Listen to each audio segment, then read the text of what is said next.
నువ్వు చెప్పుకోవడం, నీ కుర్చీ తీసుకొచ్చి ముందేసి జనాలకు అడ్డంగా పెట్టడం తప్ప. రైట్. అండ్ ఇంకొకటి అదే చెప్తున్నాను కదా, జనసేన పార్టీ సోషల్ మీడియాలో నాకు చాక్లెట్ ఇస్తేనే నేను స్కూల్కి వెళ్తా, నాకు ప్రతిపక్ష హోదా ఇస్తేనే నేను అసెంబ్లీకి వస్తా.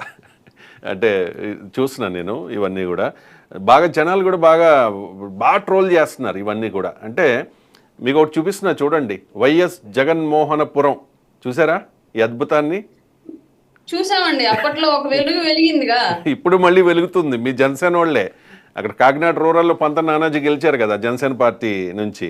ఆయన గెలిచిన తర్వాత ఇన్నాళ్ళు అటువైపు వెళ్ళడానికి దాన్ని తీయడానికి కూడా ఎవరు సాహసించలేదట. రీసెంట్గా వెళ్ళి మీ జనసేన వాళ్ళు జనసేన జెండా కూడా ఎగరేస్తున్నారు చూడండి. సో దీన్ని ఏమనాలి? ప్యాలెస్లు, పథకాలకు పేర్లు, ప్రభుత్వ కార్యాలయాలకు రంగులు, అండ్ ఊర్లకు కాలనీలకు ఆయన పేర్లు పెట్టుకోవడం అంటే ఏంటి? అంటే ఎలా అర్థం చేసుకోవాలి? పిచ్చి అంటారండి దీన్ని మా ఊర్లో.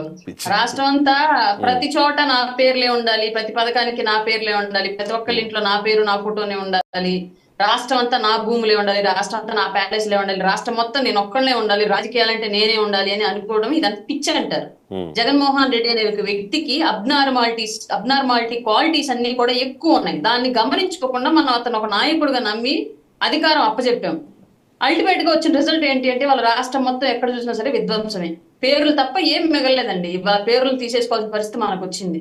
నువ్వు ఒక 10 మంది ఓట్లు వేస్తే గెలిచిన ఒక ముఖ్యమంత్రివి 5 ఏళ్ల పాటు మాత్రమే ఉంటావు, తర్వాత మళ్ళీ అధికారం ఇస్తారో లేదు నీ చేతుల్లో ఉండదు, ప్రజల చేతుల్లో ఉంటుంది. అట్లాంటి దానికి ఎందుకు నీకు అట్లాంటి అసలు అంత పిచ్చేంటి? నీ పేర్లు పెట్టుకోవాలి, కోటలు కట్టుకోవాలి, ప్యాలెస్లో నివసించాలి, దానికోసం 100,000 కోట్లు వెచ్చించాలి, అది ప్రజాధనమే అయ్యి ఉండాలి. ఏంటి పిచ్చేంటి? అధికార దాహం ఏంటి? ఈ భూదాహం ఏంటి? రైట్. ఏదో సినిమాలో ఉంటుంది కదా, అత్తారింటి దారేది అనుకుంటా. ఆ సినిమాలో నువ్వు ఎక్కడి నుంచి స్టార్ట్ అయ్యావో మళ్ళీ అక్కడికే వెళ్తావు అనేదో ఒక బ్రహ్మానందం పవన్ కళ్యాణ్ డైలాగ్ ఉంది కదా బ్రహ్మానందాన్ని ఉద్దేశించి. అండ్ ఇది కూడా చూస్తూ ఉన్నాను నేను సోషల్ మీడియాలో, జనసేన పార్టీ సోషల్ మీడియాలో. క్లారిటీ ఇవ్వండి. కాంగ్రెస్ పార్టీలో వైఎస్ఆర్ కాంగ్రెస్ పార్టీని ట్రోలింగ్ మెటీరియల్ అయ్యాడు, ముఖ్యమంత్రిగా ఉన్నప్పుడు ట్రోలింగ్ మెటీరియల్ అయ్యాడు, ఇప్పుడు ప్రతిపక్ష హోదా లేకుండా ఉన్నప్పుడు కూడా ట్రోలింగ్ మెటీరియల్ అయ్యాడు. మొత్తానికి ఆయన ఒక యాంటిక్ పీస్ ఆంధ్ర రాష్ట్ర రాజకీయాలు చెప్పుకోదగ్గటువంటి క్యారెక్టర్ అనమాట.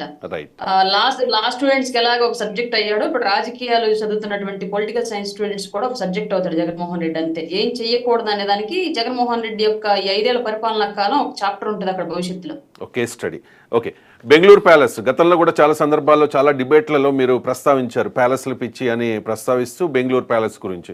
ఆ బెంగళూరు ప్యాలెస్ గురించి కూడా కొన్ని విషయాలు ఇప్పుడు బయటకు వస్తూ ఉన్నాయి. మొత్తం 23 ఎకరాల్లో కట్టిన అద్భుతమైన రాజప్రాసాదం లాంటి ఒక భవనం అట. ఆ భవనానికి జగన్మోహన్ రెడ్డి అఫీషియల్గా, మరి అన్అఫీషియల్గా నాకు తెలియదు కానీ అఫీషియల్గా దాదాపు 10 ఏళ్ల తర్వాత ఆయన వెళ్ళారు.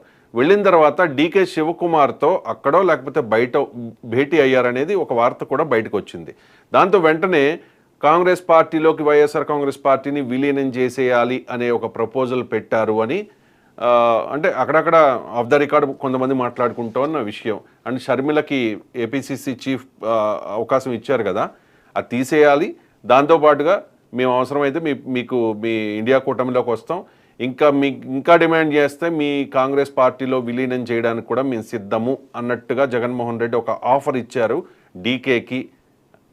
అంటే ఒక ప్రపోజల్ పెట్టారు డీకేకి అనే వార్త ఒకటి హల్చల్ చేస్తోంది. నిజంగా అంటే ప్రజాస్వామ్యంలో ప్రతిపక్షాలది కూడా కీలక పాత్ర. ఒకటో లేకపోతే 2